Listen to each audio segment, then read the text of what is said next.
السلام علیکم listeners, welcome back to my YouTube channel.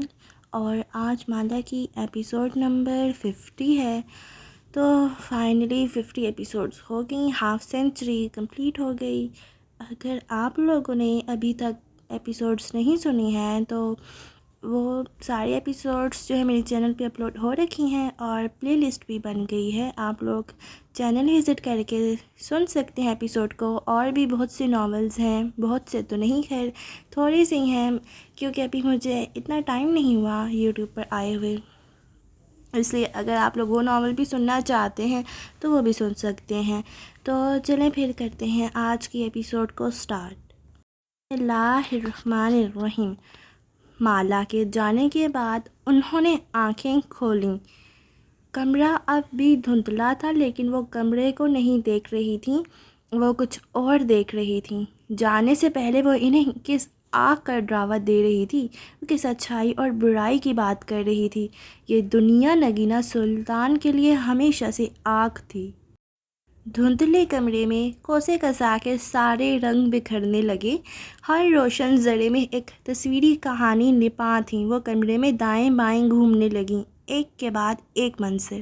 وہ ایک زرد سا باورچی خانہ تھا، ایک طرف سے کھلا، چھوٹی چوکی پر بیٹھی روٹی لگاتی عورت اور چولہے سے نکلتا دھواں۔ وہ وقفے وقفے سے بھوری لکڑیوں کو پنکھے سے ہوا دیتی، آتش تیز ہو جاتی۔ قریب میں ایک دبلی پتلی سانولی سی لڑکی بیٹھی تھی، 11-12 برس کی۔ وہ انگاروں کو چولہے کے نیچے سے اڑ کے فضا میں غائب ہوتے دیکھ رہی تھی۔ دفتر روٹی پکاتی عورت اس کی طرف پلٹی۔ نگینہ، مجھے وہ پرات اٹھا دے۔ جی امی۔ وہ اٹھا کے باورچی خانے کے اندرونی حصے میں آئی۔ یہاں کھلے دروازے سے برآمدہ دکھائی دیتا تھا، طویل برآمدہ جس کے سامنے کوئی جالی نہ تھی، فاصلے فاصلے پر رکھی چارپائیاں اور ان پر دھرے جامنی گاؤ تکیے۔ لڑکی کی نگاہ ان چارپائیوں تک پھسلی۔ وہاں تکیے سے ٹیک لگائے، کلف لگے سفید شلوار قمیص میں ایک ادیر عمر آدمی بیٹھا تھا جس کے سیاہ جوتے چمک رہے تھے۔ وہ ساتھ بیٹھی گلابی پھولدار لباس والی عورت سے بات کر رہا تھا جس کی کلائی میں سونے کے کنگن تھے۔ دبلی پتلی لڑکی کی آنکھیں اس آدمی کے ہاتھوں پہ ٹھہر گئیں، چہرے پہ ہراساں سا تاثر ابھرا۔ ہاتھ میں پکڑی سلور کی پرات اٹھائی تو اپنا عکس نمایاں ہوا، گردن کے نیچے نیل کے نشان اور ایسے کئی زخم جو دن کی روشنی میں نہیں لگائے جاتے۔ آنکھیں بھرنے لگیں، وہ سر جھکائے پرات لیے پلٹ گئی۔ کوسے قزح کے رنگ بدلنے لگے، ذرات اڑ اڑ کے ایک دوسری شکل بنانے لگے۔ وہ ایک گدلے پانی کی کچی نہر تھی اور اس پر بنا مٹیالہ سا پل۔ وہ پل سے ہٹ کے ایک درخت تلے بیٹھی تھی، اس کی چوٹی اب قدرے لمبی تھی اور رنگت سانولی تھی، دھوپ سے چہرہ سڑ سا گیا تھا۔ دور سامنے ایک مزار دکھائی دے رہا تھا جس کے ساتھ بنے درخت پر مختلف کپڑوں کی کرتنیں بنی تھیں۔ وہاں ایک کمرے کے باہر قطار لگی تھی، وہ یہاں سے بھی دیکھ سکتی تھی کہ اس کی ماں وہاں بیٹھی آنے والوں کو قطار میں لگا رہی تھی۔ پیر صاحب سب کا مسئلہ سنیں گے، تم اندر آ جاؤ، تم یہیں ٹھہرو۔ نہیں، پہلے تم ادھر آؤ۔ وہ باری باری کسی کو اندر بھیجتی، کسی سے پیسے لے کر ایک ڈبے میں ڈالتی۔ دبلی پتلی لڑکی سوچتی آنکھوں سے عورتوں کے اس گھول کو دیکھ رہی تھی۔ کوسے قزح کے رنگ سرمئی ہونے لگے، ایسے جیسے ایک روشن دن پہ سیاہ بادل چھا گئے ہوں۔ وہ ایک کچا مکان تھا جس کے کمرے میں اندھیرا تھا، لالٹین کی روشنی دیوار پر اونچے سائے گرا رہی تھی۔ وہ چت لیٹی آنکھوں سے چھت کے لینٹرن دیکھ رہی تھی۔ ساتھ لیٹی ماں نے کروٹ بدلی، اس کی آنکھیں کھلی دیکھ کے آبرو برہمی سے کٹے ہوئے۔ سو جا نگینہ، کیا سوچ رہی ہے؟ پیر صاحب کیا کرتے ہیں امی؟ پیر صاحب نہیں کہتے، سرکار کہتے ہیں۔ ماں نے گھڑکا، آواز میں عقیدت درائی تھی۔ سرکار کیا کرتے ہیں؟ علاج، دم تعویذ۔ اور تم جو لوگوں کے گھر جاتی ہو، تم کیا کرتی ہو؟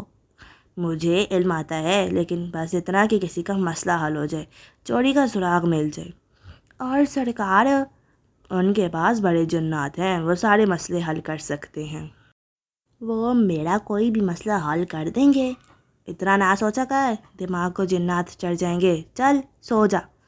اس نے کروٹ بدل کے آنکھوں پر بازو رکھ لیا، لیکن نگینہ کی آنکھیں کھلی تھیں۔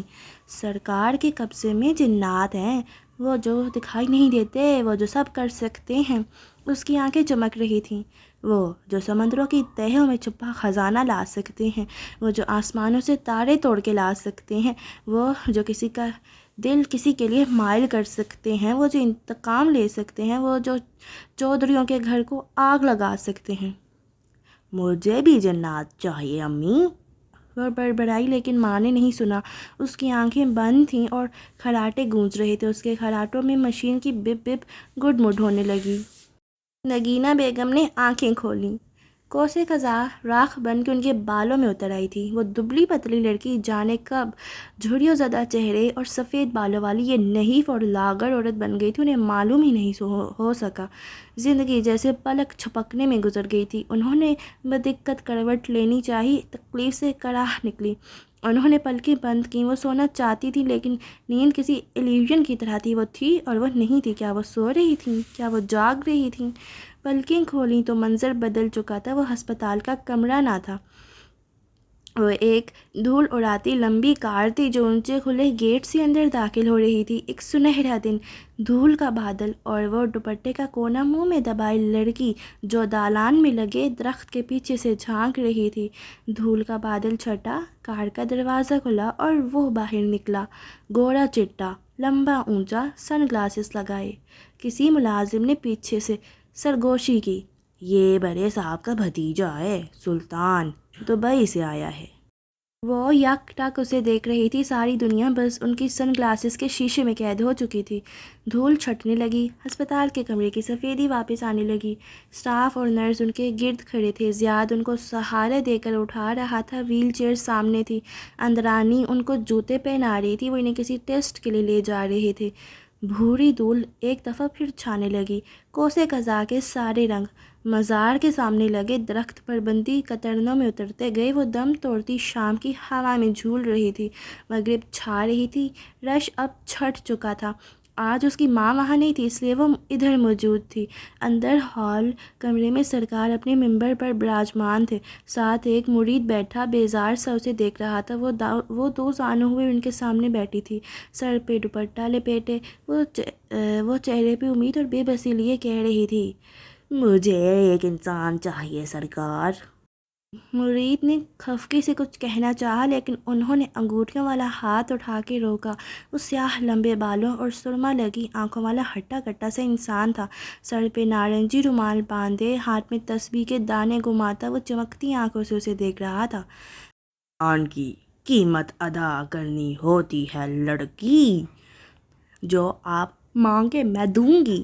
اس نے بے اختیار ان کے پیروں پر ہاتھ رکھ دیا۔ وہ اوپر بیٹھے تھے اور وہ نیچے۔ وہ چند لمحے اسے دیکھتے رہے، پھر حقے کا گھونٹ بھرا، گڑ گڑ کی آواز آئی، پھر لب کھولے تو بہت سا دھواں ہونٹوں سے نکلا۔ سحر عشق بہت بھاری جادو ہے، کچھ عرصے بعد اترنے لگتا ہے، لیکن اس کی قیمت سنگین ہوتی ہے۔ میں ادا کروں گی، ہم سے اپنی روح کا سودا کرو گی؟ ان کی آنکھیں مسکرا رہی تھیں۔ نگینہ نے جلدی سے آس پاس میں سر ہلایا۔ جی سرکار۔ انہوں نے پھر سے ایک کش بھرا۔ حقے کا دھواں بڑھتا گیا یہاں تک کہ وہ سارے منظر پہ چھا گیا۔ جب وہ چھٹا تو انہوں نے خود کو ویل چیئر پر بیٹھے دیکھا۔ اندرانی اسے دھکیل رہی تھی، ساتھ ہی وہ کچھ بول رہی تھی اور ان کے آگے زیاد چل رہا تھا۔ وہ ہسپتال کا کوریڈور تھا۔ زیاد کے ہاتھوں میں چند رپورٹس تھیں۔ انہوں نے آنکھیں بند کر لیں۔ گردن ایک گھنودہ سی ڈھلک گئی ایک طرف۔ یہ وہی باورچی خانہ تھا۔ وہ اس کی چوکھٹ میں کھڑی، سینے پر بازو لپیٹے، برآمدے اور صحن میں کٹے ہوئے لوگوں کو دیکھ رہی تھی۔ وسط میں چارپائی پر کفن میں لپٹی لاش رکھی تھی اور وہ سونے کے کنگن والی عورت اس کے سرہانے بیٹھی اونچی آواز میں بین کر رہی تھی۔ لاش کے چہرے کا ایک حصہ کفن سے اچھی طرح لپیٹا گیا تھا۔ بیچارے مالک صاحب، باتھ روم میں گیزر پھٹنے سے ہلاک ہو گئے، آدھا چہرہ جل گیا ان کا۔ دو عورتیں قریب میں کھڑی سرگوشیاں کر رہی تھیں، اسی لیے میرا گھر والا گیزر لگوانے کے خلاف ہے۔ تم نے سنا نہیں؟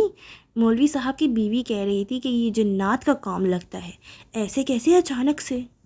گیزر سیاہ دوپٹے والی اور لڑکی مدھم مسکراہٹ کے ساتھ کھڑی اس منظر نامے کو دیکھ رہی تھی۔ پھر وہ باورچی خانے کی طرف پلٹ گئی، دوپٹے کی گلاس سے پڑیاں نکالی، پسی ہوئی چینی اور ٹرے میں رکھی چائے کی پیالیوں میں سے ایک میں گھول دی۔ کچھ دیر بعد وہ ٹرے لیے مردوں کے گروہ کی طرف بڑھ رہی تھی۔ وہ گوڑا لمبا سا سلطان وہیں بیٹھا تھا۔ اس نے 2 کپ نکال کے اس کے سامنے کیا۔ وہ کپ نکال کے سلطان نے کپ تھام لیا اور اسے دیکھے بنا ساتھ والے کزن سے سلسلہ کلام جاری رکھا۔ وہ آگے بڑھ گئی، ان کو نیند میں جیسے جھٹکا سا لگا۔ چونک کر آنکھیں کھولیں، وہ اب ہسپتال کے بستر پر لیٹی تھیں۔ سفید کمرہ اب بھی دھندلا تھا اور چہرہ اس کی جلن بڑھ گئی تھی، یوں جیسے جسم کے ایک طرف کھولتا ہوا لاوا گرا دیا گیا ہو، یوں جیسے اس پر گرم پانی کا گیزر پھٹ گیا ہو۔ منظر بدل چکا تھا۔ وہ ایک نیم تاریک کمرہ تھا۔ کونے میں ایک چارپائی بچھی تھی، اس پر نحیف سا بوڑھا آدمی لیٹا تھا۔ لمبے بال جھڑ گئے تھے اور نارنجی رومال ایک طرف رکھا تھا۔ اس کا جسم کانپ رہا تھا اور آدھا چہرہ مسک ہو چکا تھا، جیسے اسے کوڑ کھا گیا ہو۔ نگینہ بیگم کا ٹھنڈا گلاس ان کی طرف پانی کا ٹھنڈا گلاس ان کی طرف بڑھائے ہوئے تھی۔ اٹھے سرکار، پانی پئیں۔ تیری ماں خوش نہیں ہوتی تیری یہاں آنے سے۔ بوڑھے مرد نے کپکپاتا ہوا ہاتھ بڑھایا، پھر گلاس تھام کے لبوں سے لگایا۔ کچھ اندر گیا، کچھ چھلک گیا۔ حلق میں ایسی آگ لگی تھی کہ ٹھنڈا پانی اندر جاتے ہی کھولنے لگتا تھا۔ پیاس تھی کہ بجھتی نہ تھی۔ وہ کھڑکی سے باہر دیکھ رہی تھی۔ اب وہاں نہ رش تھا نہ مرید۔ وہ ایک ویران مزار تھا جہاں اب کوئی نہیں آتا تھا۔ سب کو معلوم ہو گیا تھا کہ سرکار کو کوڑ ہو گیا، لیکن وہ کوڑ نہیں تھا، وہ کچھ اور تھا۔ امی اس لیے خوش نہیں ہوتی کہ تمہارا کاروبار بند ہو گیا۔ اب وہ خود پیرنی بنی بیٹھی گاؤں کی عورتوں کا علاج کر رہی ہے۔ اس نے میں سر جھٹکا۔ سرکار نے نیم آنکھوں سے اسے دیکھا۔ تیرا سریش کام کر رہا ہے نگینہ، پھر تو ادھر روز کیوں آتی ہے؟ سرکار، وہ مسکرا کے ان کی طرف پلٹی۔ مجھے وہ سکھا دو جو میری ماں کو نہیں سکھایا، جو کسی کو نہیں سکھایا۔ کوڑی مرد نے غور سے اس کی آنکھوں میں دیکھا۔ اس کے گلے سڑے چہرے سے بدبو اٹھ رہی تھی، لیکن وہ پرواہ کیے بنا وہاں کھڑی تھی۔ وہ سیکھ کے تو کیا کرے گی؟ میرا انجام نہیں دیکھ رہی؟ اس نے آنکھیں بند کیں۔ آنسو پھسل کے مسک شدہ چہرے میں جذب ہو گیا۔ میرا وقت ختم ہونے والا ہے، تو اس چیز سے دور ہے، جا کے اپنی زندگی بنا۔ میں اپنا انجام اپنی مرضی سے لکھوں گی سرکار، مجھے بس وہ سب دے دو جو تمہارے پاس ہے۔ اس کی آنکھیں چمک رہی تھیں، کمرے کی مدھم بتیاں ہونے لگیں۔ انہوں نے پلکیں جھپکائیں۔ جسم میں شدید درد اٹھ رہا تھا، حلق میں انگارے سلگ رہے تھے، کسی کروٹ سکون نہ تھا۔ کوسے قضا اب کسی منچ دھار کی طرح گول گول گھوم رہی تھی اور وہ اس کے درمیان میں کہیں پھنس کے رہ گئی تھی۔ یادوں کا سمندر تھا جو ان کے آگے پیچھے دائیں بائیں ہر سمت سے حملہ آور ہو رہا تھا۔ وہ اونچا لمبا خوبصورت مرد، وہ کسی پروانے کی طرح اس دبلی پتلی سی لڑکی کے گرد پھر رہا تھا۔ وہ اس کی کار میں بیٹھی تھی اور وہ کھیتوں کے درمیان کچی سڑک پر دور کہیں جا رہے تھے۔ منچ دھار کے درمیان سے ایک اور منظر ابھرا۔ وہ اپنے ماں باپ کے سامنے ڈٹ کے کھڑا، بلند آواز میں کچھ کہہ رہا تھا، گھر چھوڑنے کی دھمکی، خودکشی کی دھمکی۔ اس کی ماں سر کو پکڑے ہوئی تھی، باپ زور زور سے نوکرانی کی بیٹی ہے، وہ چلا رہا تھا۔ پھر اس منظر پہ سرخ گلابوں کا چھاتا بن گیا اور اس سے ایک کمرہ بھرتا دکھائی دیا۔ وہ سنگھار میز کے سامنے کھڑی تھی، مسکرا کے آئینے میں دیکھتی، بالوں میں برش چلا رہی تھی اور اس کے کندھے کے پیچھے کھڑا محبت سے کچھ کہہ رہا تھا۔ نگینہ بیگم نے گیلے منچ دھار میں بدقت آنکھیں کھولیں۔ مناظر کسی البم کے صفحات کی طرح پلٹتے جا رہے تھے۔ اب وہ دونوں کسی پہاڑی سڑک پر ساتھ ساتھ چل رہے تھے، ہاتھوں میں ہاتھ تھے، اونچی ہنسی، کلاہی میں گجرا۔ البم نے ایک اور ورق الٹایا۔ وہ رات کو تنہا کمرے میں بیٹھی، آنکھیں بند کیے تسبیح پر کچھ پڑھ رہی تھی، پھر آنکھیں کھولیں اور پہلو میں کروٹ لیے بے خبر سوتے سلطان پر پھونک ماری۔ چہرے پر مسکراہٹ تھی، آنکھیں سرخ ہو رہی تھیں۔ پھر دھیرے دھیرے کوسے قزح سیاہ سفید سی ہو گئی، سارے رنگ ایک ایک کر کے ساتھ چھوڑ گئے، بہار میں خزاں کی زردی گھل گئی۔ وہ خوبصورت مرد لاؤنج میں سیدھا چلتا جا رہا تھا۔ وہ کچن میں اس کی طرف پشت کیے کھڑی تھی۔ وہ مسکرا کے اس کو آواز دینے لگا۔ نگینہ نے بھی مسکرا کے چہرہ موڑا۔ لیکن وہ ایک دم ساکت رہ گیا۔ اس کا چہرہ، اس کی بیوی کا حسین چہرہ کسی خون خوار کتے کے چہرے جیسا تھا۔ وہ ایک دم زور سے چلایا۔ اس چیخ نے ان کی زندگی میں سور پھونک دیا تھا۔ قیامت آ چکی تھی۔ جسم کے دائیں حصے میں تکلیف بڑھتی جا رہی تھی۔ زیاد ان کے اوپر لحاف برابر کر رہا تھا۔ وہ کروٹ بدلنا چاہتی تھی لیکن کسی کروٹ آرام نہ تھا۔ جسم میں درد تھا، روح میں درد تھا۔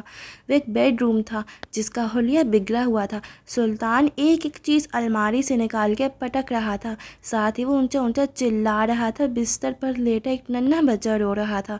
وہ خاموش سی چوکھٹ میں کھڑی تھی، بالکل خاموش اور بے تاثر، جیسے پتھر کا مجسمہ ہو۔ وہ کپڑوں اور کتابوں کے اندر سے چیزیں نکال نکال کے اس کے قدموں میں پھینک رہا تھا۔ گڑیا، سوئیاں، پتلے، الو کی کھوپڑی، کتے کے دانت، سوکھے گوشت کے ٹکڑے۔ سلطان زور سے چلایا، پھر اس نے دونوں ہاتھوں سے اپنے بال نوچے اور زمین پر بیٹھتا گیا۔ اب وہ رو رہا تھا، کسی بچے کی طرح۔ وہ اسی طرح خاموش کھڑی تھی۔ درد کی لہر گردن میں اٹھی۔ ان کے لبوں سے ایک راہ نکلی، ایک کروٹ بدلی۔ جسم تپ رہا تھا۔ کیا وقت قریب تھا؟ کیا مہلت ختم ہونے کو تھی؟ وہ ایک چھوٹا سا مکان تھا جس کے دروازے پر لمبی کار کھڑی تھی۔ فرنٹ سیٹ کا دروازہ کھلا تھا اور سلطان اس لڑکی کو بازو سے کھینچ کر باہر نکال رہا تھا۔ اس کے ہاتھوں میں ایک لحاف میں لیٹا بچہ تھا جو مسلسل رو رہا تھا۔ جادوگرنی، ماں کی جادوگرنی بیٹی! وہ اسے چوکھٹ تک لایا اور وہیں پٹک دیا۔ وہ گری نہیں، بس دیوار کا سہارا لے کر خود کو گرنے سے روک دیا۔ میرے ماں باپ ٹھیک کہتے تھے، تم اور تمہاری ماں کے تعویذوں نے یہ سب کیا ہے۔ وہ اڑے اڑے بالوں اور کھلے گریبان کے ساتھ چلا رہا تھا۔ وہ بالکل خاموش اور بے تاثر تھی، برف کی وجہ سے۔ اسی وقت دروازہ کھلا اور اس کی پریشان سی ماں باہر نکلی۔ وہ ابھی تک چلا رہا تھا۔ ماں نے ہاتھ جوڑے لیکن وہ بھگتا جھکتا آگے بڑھ گیا۔ کار کا انجن سٹارٹ کیا۔ اس نے ماں کے جڑے ہاتھوں پر ایک ہاتھ رکھ دیا۔ سلطان کی کار دھول اڑاتی دور جا رہی تھی۔ وہ واپس آئے گا، ہم اس کو کھینچ کے واپس لائیں گے۔ ماں نے چونک کر اسے دیکھا۔ ہم؟ ہاں کون؟ نگینہ نے جواب نہیں دیا۔ وہ بچے کو لیے آگے بڑھ گئی۔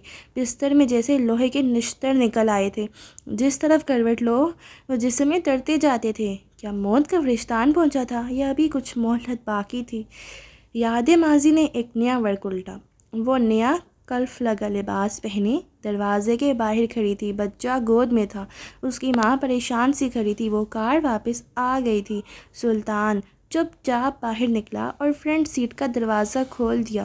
اس کے کندھے ڈھلکے ہوئے تھے اور چہرہ گمسم۔ تھا نا وہ آئے گا۔ اس نے بس مسکرا کے ماں کو دیکھا۔ تو نے یہ کیسے کیا نگینہ؟ ماں کی آنکھوں میں خوف بھر آیا۔ سحر عشق اتر جاتا ہے لیکن زبان بندی کا جادو برسوں چلتا ہے ماں۔ کاش تو سرکار سے یہ سیکھ سکتی۔ وہ سرگوشی میں کہہ کے مسکرائی اور آگے بڑھ گئی۔ سلطان کسی معمول کی طرح فرنٹ سیٹ پر بیٹھا کار سٹارٹ کر رہا تھا۔ وہ بالکل خاموش تھا۔ پھر خاموشی ٹوٹی۔ میں ساری عمر تم سے نفرت کروں گا۔ کار سڑک پر ڈالتے ہی وہ بول اٹھا۔ کرتے رہو۔ وہ مسکرا کے کھڑکی سے باہر دیکھنے لگی۔ سلطان کی آنکھیں بھیگنے لگیں۔ اس نمی میں غصہ تھا، نفرت تھی اور مجبوری تھی۔ اسے آنکھیں بند کرنے سے خوف آتا تھا۔ پلک جھپکتا تو وہ آ جاتے تھے اس کو ڈرانے، اس کو جان سے مارنے۔ وہ اس پہ بوجھ ڈالتے تھے۔ اسے نگینہ کو واپس لانا تھا اپنی زندگی میں۔ وہ بے بس تھا۔ منظر تبدیل ہوتا گیا۔ بچہ اب بڑا ہو چکا تھا۔ وہ ایک میز پر کاپی رکھے ہوئے ہوم ورک کر رہا تھا۔ ساتھ بیٹھا سلطان ہاتھ میں چھڑی لیے اسے گھور رہا تھا۔ گزرتے وقت نے اس کو بوڑھا کر کے وقت سے پہلے ڈھال دیا تھا۔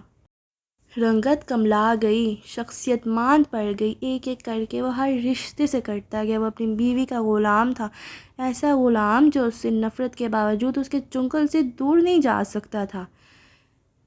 تیز لکھو، تیز! سلطان اس بچے کو دیکھتے ہوئے پھنکارا۔ بچے نے ڈرتے ڈرتے اوپر دیکھا، وہ چھڑی بہت قریب تھی، اس کا حلق سوکھنے لگا۔ وہ جلدی جلدی کاپی پر پنسل گھسیٹنے لگا۔ کچن سے نکلتی نگینہ بیگم نے خاموشی سے یہ منظر دیکھا اور آگے بڑھ گئیں۔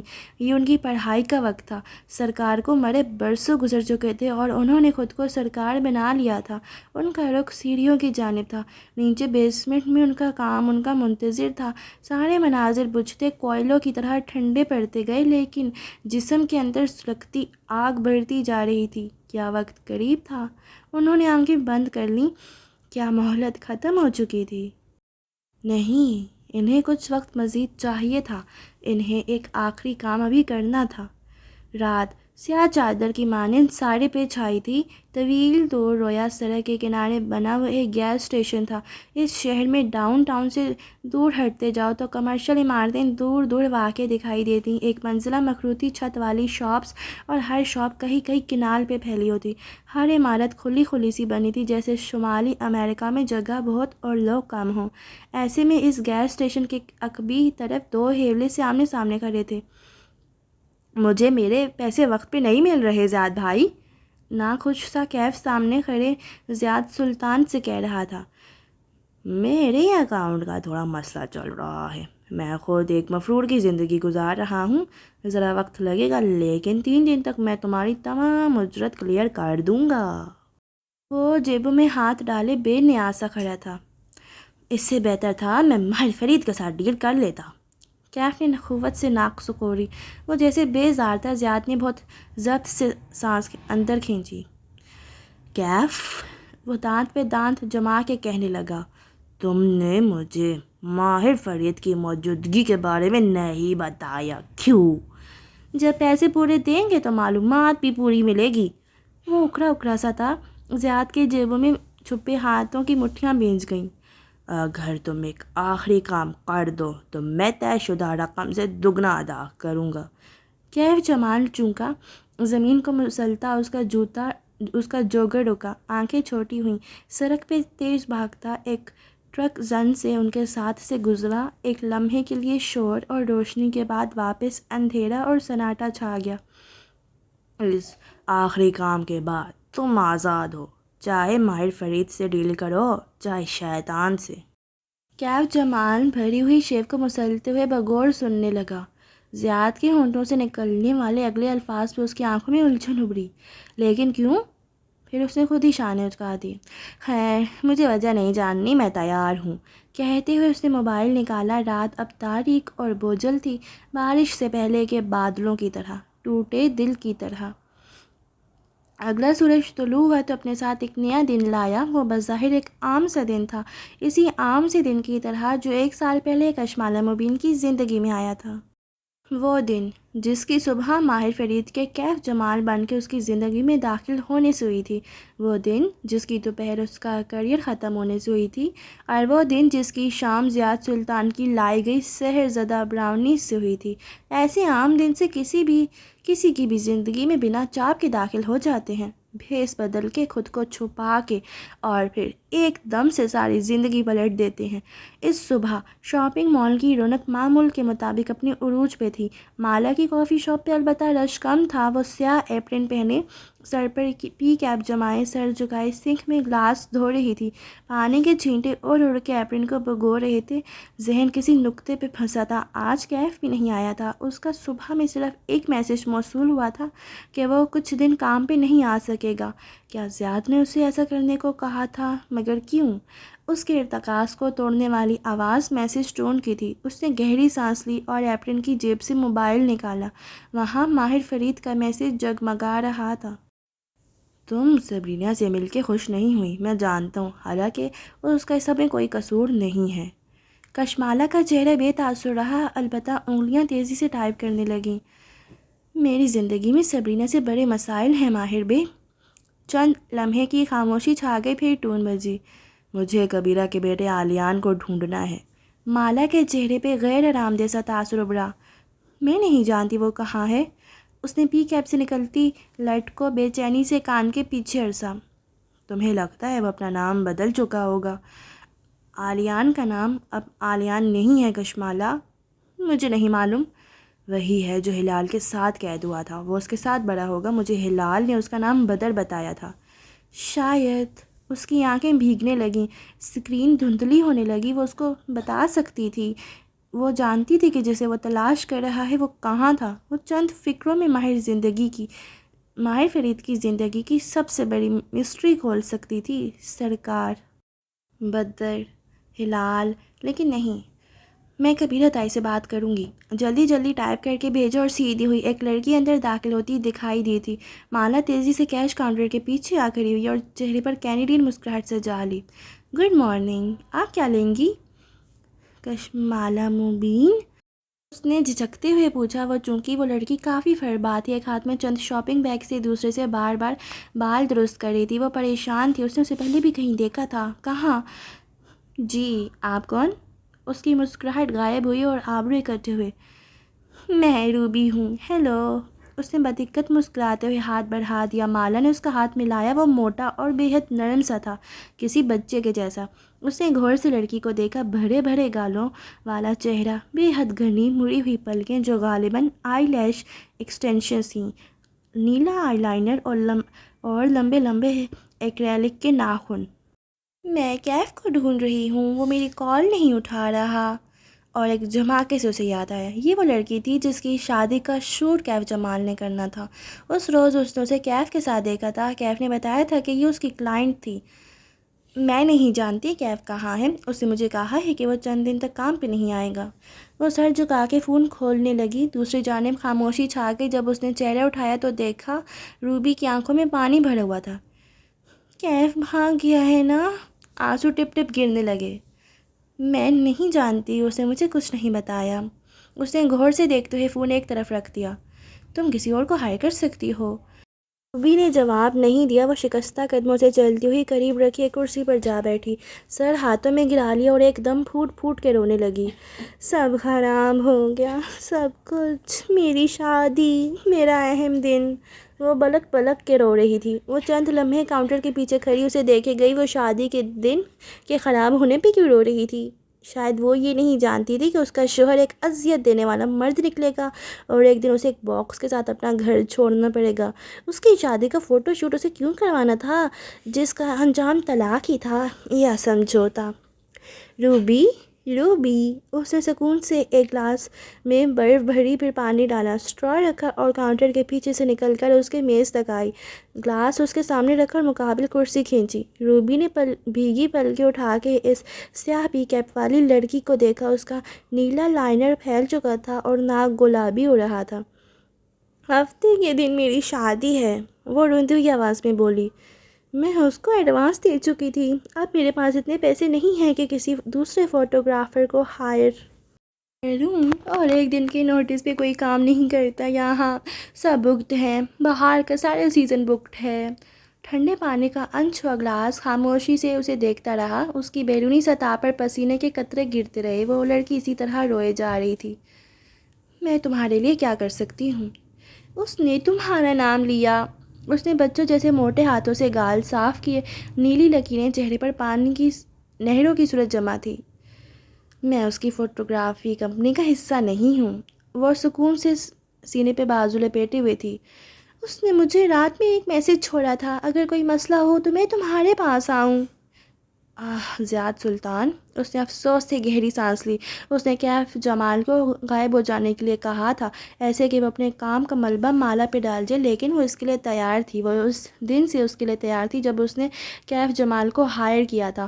وہ دوسری دفعہ ایک ہی سراغ سے نہیں ڈسی جائے گی۔ کیا کیف جمال، کیا زیاد سلطان اور کیا ماہر فرید، یہ تینوں اس کی مشکلات بڑھانے آئے تھے، کم کرنے نہیں، اور وہ اب ان میں سے کسی کے ہاتھوں میں استعمال نہیں ہوگی۔ مجھے تم سے ہمدردی ہے روبی، لیکن میں کیف کے لیے لائبل نہیں ہوں۔ میرا اس کے ساتھ ایسا کوئی کانٹریکٹ نہیں ہے جس کے تحت میں تمہاری مدد کر سکوں۔ تمہیں پولیس کے پاس جانا چاہیے یا عدالت میں تمہارے لیے کچھ نہیں کر سکتی۔ میں کیا کروں؟ میری شادی ہے 2 دن بعد۔ وہ پھر سے رو دینے کو تھی۔ اس نے گلاس ابھی تک نہیں چھوا تھا۔ کشمالا اپنی جگہ سے اٹھی اور بے بسی سے شانے اچکائے۔ اس سے پہلے کہ وہ کچھ بولتی، پیچھے سے گزرتی جے پی زیر لب بڑبڑائی، وزن کم کرو اور کیا، اسے پنجابی میں کہا تھا، اور روبی ایک سفید فام لڑکی تھی، مگر ایک دم وہ تیزی سے کھڑی ہوئی اور زور سے گلاس کو ہاتھ مارا، برف اور پانی کے ٹکڑے فرش پر بکھر گئے۔ تمہیں لگتا ہے یہ اتنا آسان ہوتا ہے؟ وہ حلق کے بل چلائی، آنسوؤں سے بھیگا چہرہ سرخ ہو رہا تھا۔ جے پی ایک دم بوکھلا گئی۔ میں نے ایسا کچھ نہیں کہا، تم غلط سمجھی ہو۔ لیکن اس ملک میں ہر انسان کو اپنے احساس کمتری کا ترجمہ ہر زبان میں آتا تھا جو یہاں بولی جاتی تھی۔ وزن کم کرنا آسان نہیں ہوتا، تم نے میری زندگی نہیں گزاری۔ وہ اسی طرح چلا رہی تھی۔ مالا نے ملامتی نظروں سے جے پی کو دیکھا، وہ بہت زیادہ گھبرا گئی تھی۔ پھر وہ روبی کے قریب آئی، دھیرے سے اس کا ہاتھ تھاما۔ ریلیکس، تم غلط سمجھی ہو، وہ کچھ اور کہہ رہی تھی۔ نرمی سے کہنا چاہا۔ روبی نے زخمی نظریں اس کی طرف موڑیں۔ میں وزن نہیں کم کر سکی اور میرا فوٹوگرافر بھاگ گیا، میں کیا کروں گی؟ وہ ایک دم رونے لگی۔ مالا چند لمحے اسے روتے ہوئے دیکھتی رہی، پھر اس کے کندھے پہ دباؤ دے کر اسے واپس کرسی پر بٹھایا۔ تم نے کیف کو مکمل رقم ادا نہیں کی تھی؟ ساتھ ہی ٹیشو اس کی طرف بڑھایا۔ روبی نے چونک کر اسے دیکھا۔ نہیں، ایڈوانس دیا تھا۔ اس نے ٹیشو تھام لیا۔ اگر تم باقی رقم مجھے ادا کر دو تو میں تمہارا فوٹو شوٹ کر دوں گی۔ آنکھ کے کنارے صاف کرتے ہوئے اس کے ہاتھ ٹھہرے۔ تم فوٹوگرافر ہو؟ اسے چنبھا ہوا۔ نہیں، لیکن تمہیں فوٹوگرافر نہیں چاہیے، تمہیں کچھ اور چاہیے۔ کیا؟ سحر، وہ اداسی سے مسکرائی۔ ایک ایلیوژن۔ روبی کی پلکیں جھپکنا بھول گئیں، وہ ٹھہر کے اس کے اگلے الفاظ سنے گئی۔ روبی کے جانے کے بعد کئی گاہک آئے اور گئے، یہاں تک کہ اس کی شفٹ کا وقت ختم ہو گیا۔ آج جے پی بھی قدرے ڈھیلی تھی۔ اس نے ایک دفعہ جتاتے ہوئے انداز میں 2 دن کی چھٹی مانگی تاکہ وہ روبی کی شادی کا فنکشن کور کر سکے، اور جے پی نے بلا تعمیل اسے چھٹی دے دی۔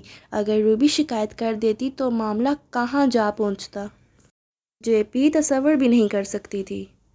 میں کچھ دن میں تمہارے پیسے واپس کر دوں گی۔ اس نے ایپرن اتارتے ہوئے اسی جتاتی والے انداز میں جے پی کو یاد کروایا تھا۔ اس نے محض سر ہلا دیا۔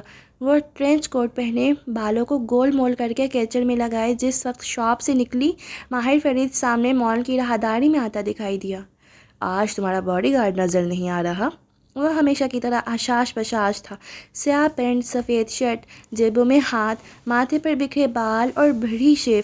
کیا اس کے پاس پہننے کے لیے ان 2 رنگوں کے سوا کچھ نہ تھا؟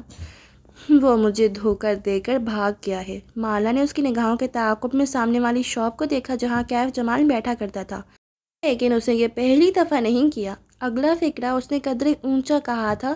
ماہر نے جیبوں سے ہاتھ نکال کے اٹھا دیے۔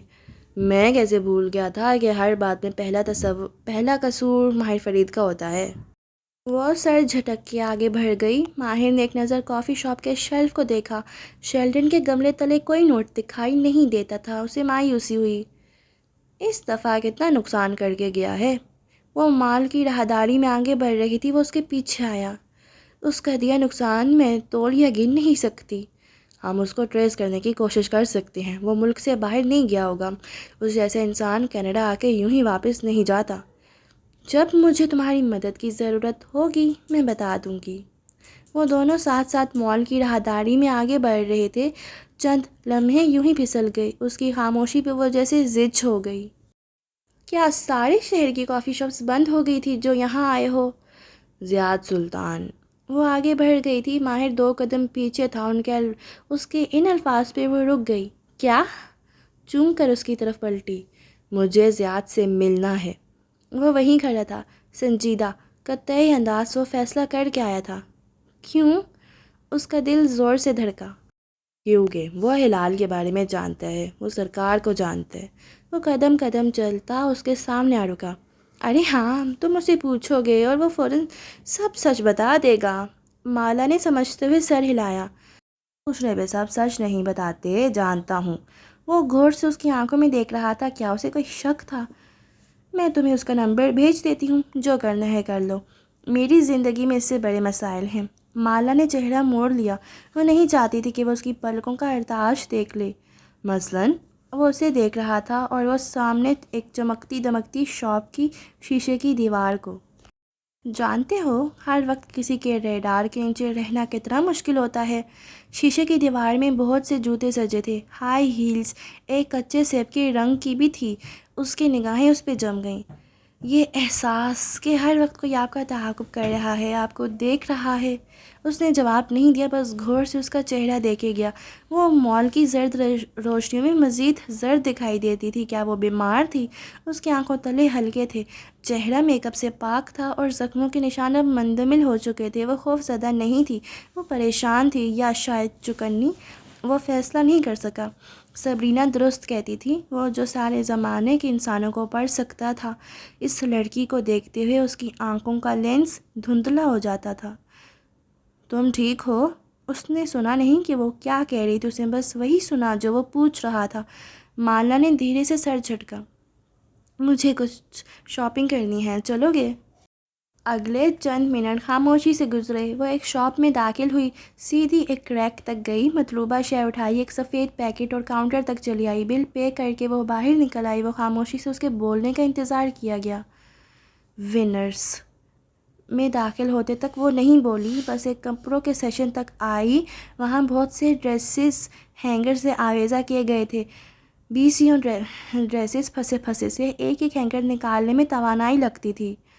کیا ہوا ہے؟ وہ اسی طرح جیبوں میں ہاتھ ڈالے کھڑا بغور اسے دیکھ رہا تھا۔ کیف غائب ہو گیا ہے؟ وہ ہینگرز الٹ پلٹ کر رہی تھی، وہ مختلف شرٹس اور ٹاپس تھے۔ تم بتا چکی ہو، پھر؟ اس نے ایک لڑکی کا اہم دن خراب کر دیا ہے۔ ہفتے کو اس کی شادی ہے، وہ اتنی جلدی نیا فوٹوگرافر ارینج نہیں کر سکتی۔ مالا نے ایک ہینگر نکالا، تنقیدی نظروں سے اس پر لٹکا ٹاپ دیکھا، پھر واپس لٹکا دیا اور اگلے ہینگرز کنگالنے لگی۔ وہ اس کے دائیں جانب کھڑا تھا، مالا کا نیم رخ اس کے سامنے تھا، ماتھے پر غصہ، بے بسی۔ پھر یہ کہ میں نے اس کا فنکشن کور کرنے کا وعدہ کر لیا ہے۔ وہ گہری سانس لے کر اس کی طرف پلٹی۔ لیکن تم فوٹوگرافر نہیں ہو۔ وہ چونکا۔ فوٹوگرافر تو تم بھی نہیں تھے۔ ایک جتاتی نظر اس پہ ڈال کے وہ واپس ریک کی طرف پلٹ گئی۔ ماہر نے گہری سانس لی۔ یہ کیسے ہو سکتا تھا کہ وہ ہر 20 منٹ بعد اس کی ایک غلطی کا طعنہ اس کو نہ دے؟ تم اس کا فوٹو شوٹ کیوں کرو گی؟ وہ اپنا بندوبست کر لے گی، چھوڑو۔ مجھے پیسے چاہیے ہیں، میں نے جے پی کی رقم ادا کرنی ہے۔ پیسے کمانے کے اور بھی طریقے ہوتے ہیں مالا۔ اس نے ہینگرز نکالتے ہوئے ایک خفا نظر ماہر پہ ڈالی۔ میرے ابا میرے لیے فرید ہولڈنگ چھوڑ کے نہیں گئے تھے ماہر بے۔ ہینگرز آویزہ لباس اونچا اٹھا کے دیکھنے لگی۔ نیلے اور سبز رنگ کا ٹائی اینڈ ڈائی نرم کپڑے کا میکسی ڈریس، جس کے گریبان پر قطار میں بڑے بڑے گول بٹن لگے تھے۔ لیکن تم فوٹوگرافر نہیں ہو، اس نے نرمی سے یاد دلایا۔ اس کو فوٹوگرافی نہیں چاہیے، اس کو کچھ اور چاہیے۔ کیا؟ اس نے جواب نہیں دیا۔ وہ اب قد آور آئینے کے سامنے کھڑی اس نیلے سبز لباس کو کندھوں پر رکھ کے دیکھ رہی تھی۔ میکسی کا گھیرا اس کے ٹخنوں کو چھو رہا تھا۔ یہ لے لوں؟ وہ چونکا۔ ابھی تک آئینے میں دیکھ رہی تھی وہ۔ یہ پہلی دفعہ تھا جب اس نے ماہر سے اس کی رائے مانگی تھی۔ اس نے کندھے اچکا دیے۔ سیاہ اور سفید کے سوا سارے رنگ ایک جیسے تھے، البتہ سرخ ہوتا تو خیر۔ وہ اس کو مزید ناراض نہیں کر سکتا تھا۔ تمہیں اتنا بڑا رسک نہیں لینا چاہیے، وہ لڑکی کوئی بھی فوٹوگرافر ڈھونڈ لے گی۔ وہ کاؤنٹر پہ پیمنٹ کر کے شاپنگ بیگ لیے اس تک آئی تو وہ پھر سے کہنے لگا۔ مالا نے بس ایک ناراض نظر اس پہ ڈالی۔ مجھے پیسے چاہیے، اپنی بات دہرائی۔ وہ کچھ کہنے لگا، پھر رک گیا۔ مگر تمہیں کیمرہ چاہیے ہوگا۔ اس نے جیسے ہتھیار ڈال دیے تھے۔ زندگی میں کچھ کام بہت مشکل تھے۔ کشمانہ مبین کو اس کی مرضی کے خلاف کچھ منوانا ان میں سے ایک تھا۔ صرف کیمرہ نہیں۔ وہ لباس کو بازو پر فولڈ کی اس کی طرف پلٹی۔ مجھے ایک سیکنڈ فوٹوگرافر بھی چاہیے۔ اس سارے دن میں پہلی دفعہ وہ ہلکا سا مسکرائی تھی۔ ماہر فرید نے مسکرا کے سر کو خم دیا۔ Let's rent 2 cameras.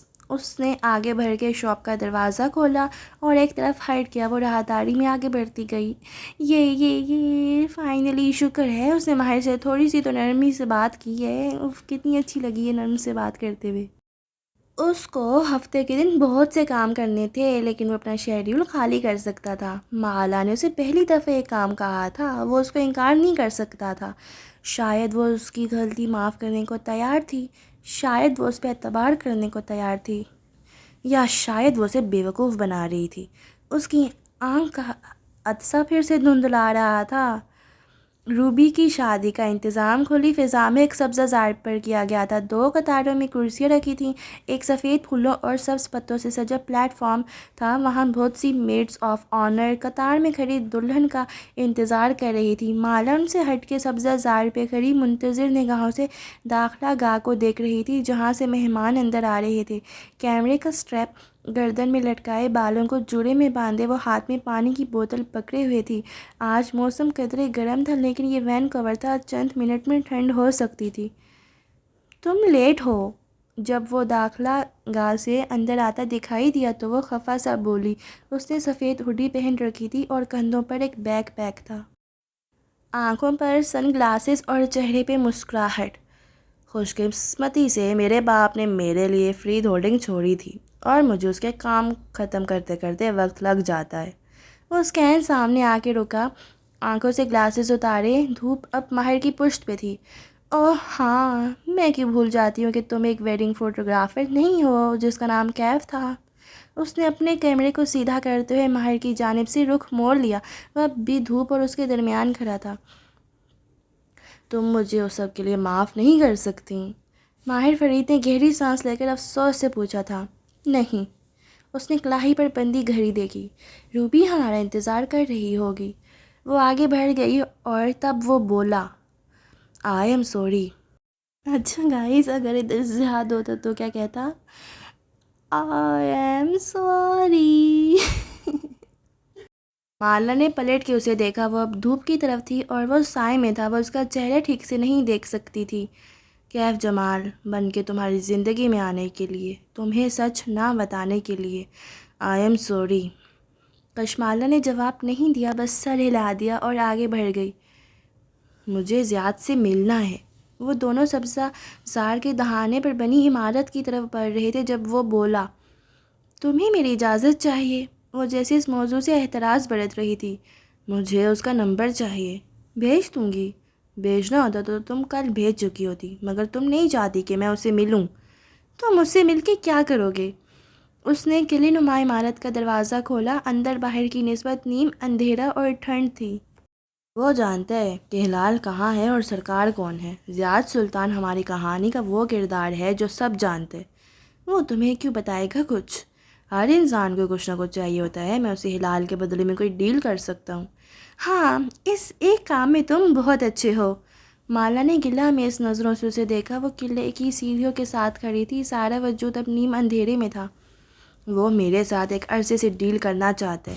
اس نے مجھے اس مرڈر کیس میں اس لیے پھنسایا کیونکہ میں نے اس کی بات نہیں مانی تھی۔ کون سی بات؟ وہ چونکی۔ چند لمحے کے لیے سیڑھیوں کے دہانے پہ خاموشی چھا گئی۔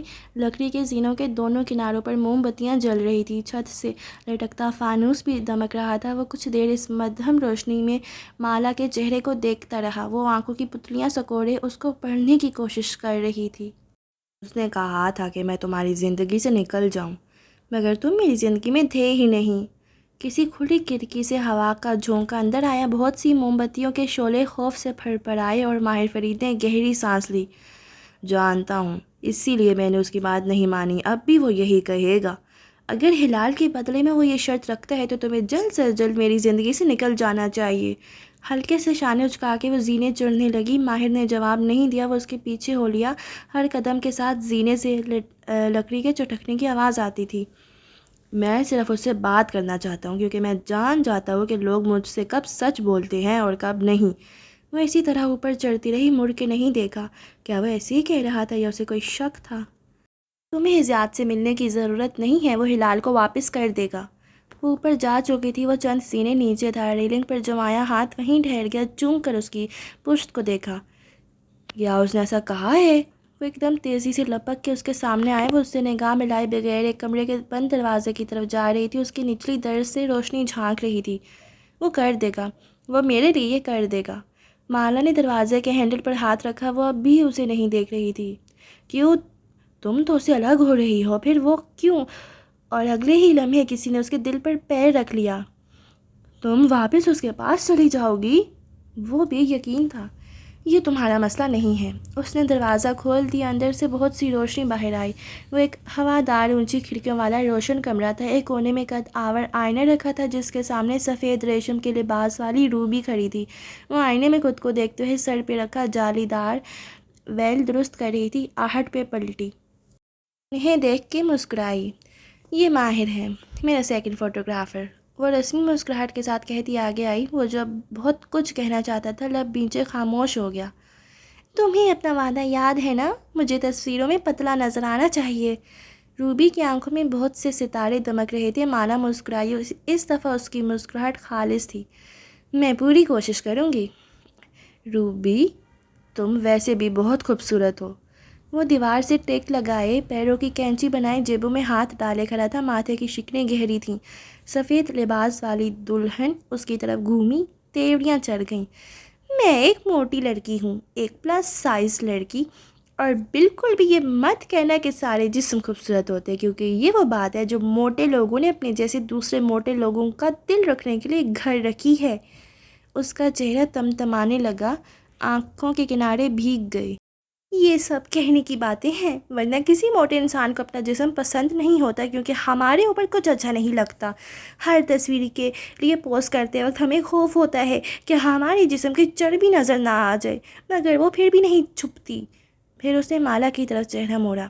لیکن مالا نے کہا ہے کہ وہ ایک ایلیوشنسٹ ہے، اور وہ بنا فوٹو شاپ کے مجھے پتلا دکھا سکتی ہے۔ وہ بہت امید سے اسے دیکھ رہی تھی۔ مالا نے آسپات میں سر ہلا دیا۔ ماہر کی پرواہ نہ کرو، یہ خود بھی نہ نان کھتائی کھاتا ہے نہ بسکٹ۔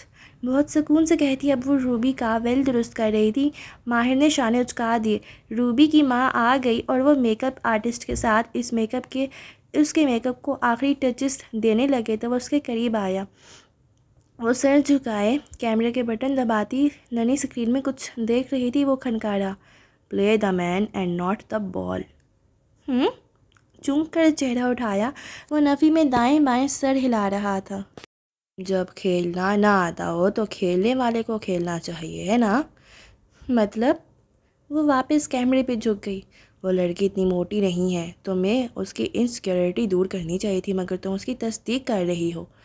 میں اس کی تھیراپسٹ ہوں، نہ اس کی ماں۔ یہ میری جاب نہیں ہے کہ میں اس کی انسیکیورٹی دور کروں۔ ابھی دنیا میں ایسی عورت بنی ہی نہیں جو آئینے میں خود کو دیکھے اور اسے کوئی خامی نظر نہ آئے۔ ماہر فرید نے دونوں آبرو اٹھائے۔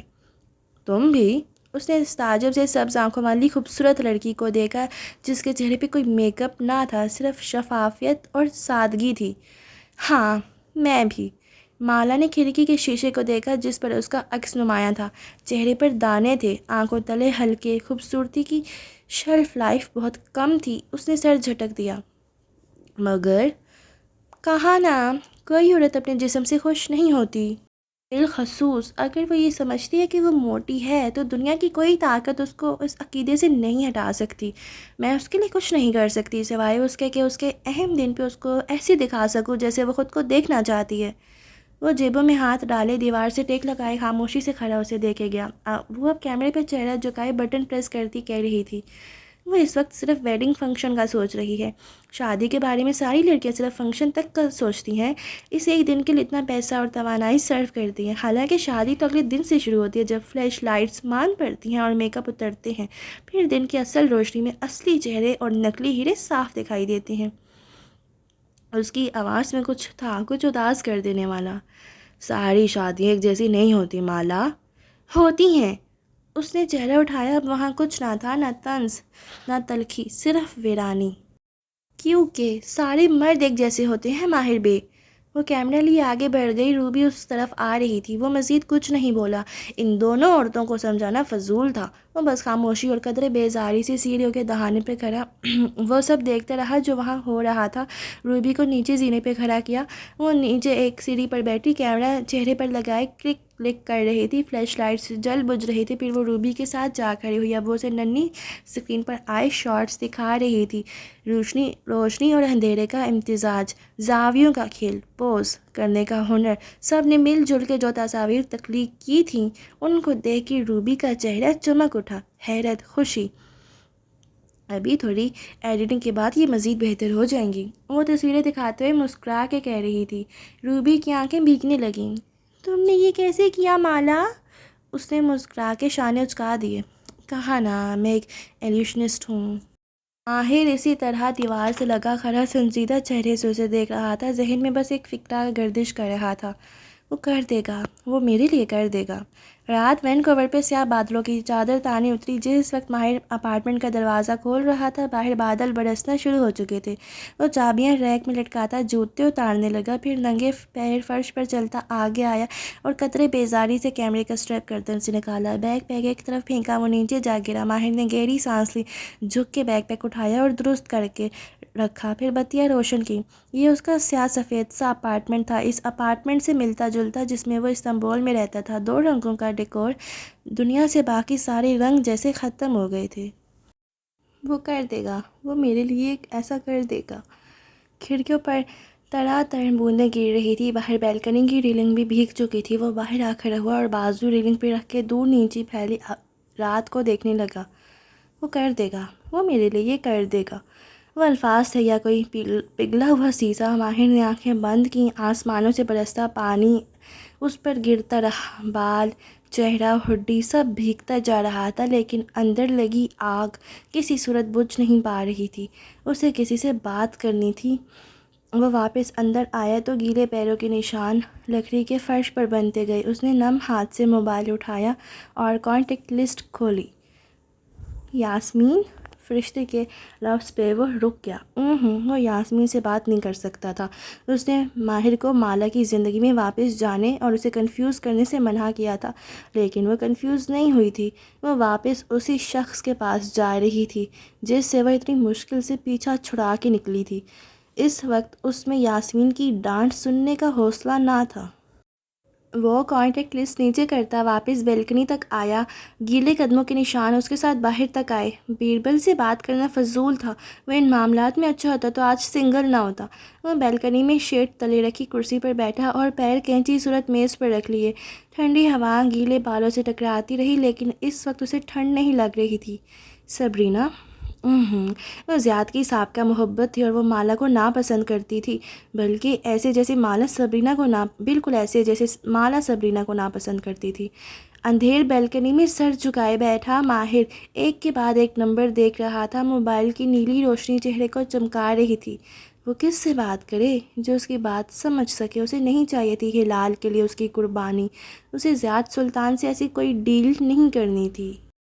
وہ کس سے بات کرے جو اس کو الزام نہ دے بلکہ اس کو مسئلے کا حل بتائے، وہ جو اس کو جج نہ کرے، وہ جس پہ اس پہ بھروسہ ہو کہ وہ اس کے لیے وہ کرے گا جو وہ چاہتا ہو۔ ایک نمبر پر اس کا انگوٹھا ٹھہر گیا۔ صرف ایک شخص تھا جس کے پاس وہ تب جاتا تھا جب سارے دروازے بند ہو جاتے تھے۔ اس نے کال کا بٹن دبایا۔ یہ طے تھا کہ چاہے اسے پسند ہو یا نہ ہو، لیکن ماہر فرید کو ہمیشہ اسی کے پاس واپس جانا پڑتا تھا۔ ہیلو؟ عبد المالک فرید کی سرد بے تاثر سی آواز اسپیکر پہ سنائی دی۔ مجھے تمہاری مدد چاہیے۔ میں سن رہا ہوں۔ اس نے گیلے بال انگلیوں سے پیچھے کے پہلو بدلا۔ یہ ہمیشہ مشکل ہوتا تھا۔ میں نے مالا سے کہا تھا کہ وہ ہلال کو ڈھونڈنے میں میری مدد کرے۔ وہ خاموشی سے سنے گئے۔ زیاد جانتا ہے کہ وہ کہاں ہے؟ مجھے لگا شاید وہ زیاد سے پوچھ سکے یا… وہ اٹھ کھڑا ہوا۔ بیلکنی کے سرے پہ شیڈ ختم ہوتا تھا اور وہاں بارش کا پانی تڑ تڑ برس رہا تھا۔ وہ پانی اور خشکی کی سرحد پر آن رکا۔ پھر آج اس نے کہا کہ زیاد ہلال کو واپس کر دے گا۔ کیوں؟ اس کے لیے، مالا کو واپس حاصل کرنے کے لیے۔ وہ ایک ہتھیلی پھیلا کے ریلنگ تک لے گیا۔ پانی کی بوچھار ہتھیلی سے ٹکرائی، تڑ تڑ تڑ جیسے گولیاں سی برس رہی ہوں۔ تم کیا چاہتے ہو؟ مجھے اس کی قربانی نہیں چاہیے۔ ایک زندگی کو بچانے کے لیے دوسری برباد نہیں کرنی۔ وہ ایک حیوان ہے، وہ اس کے پاس واپس چلی گئی تو وہ اسے مار دے گا۔ یہ بات تم نے اسے کہی؟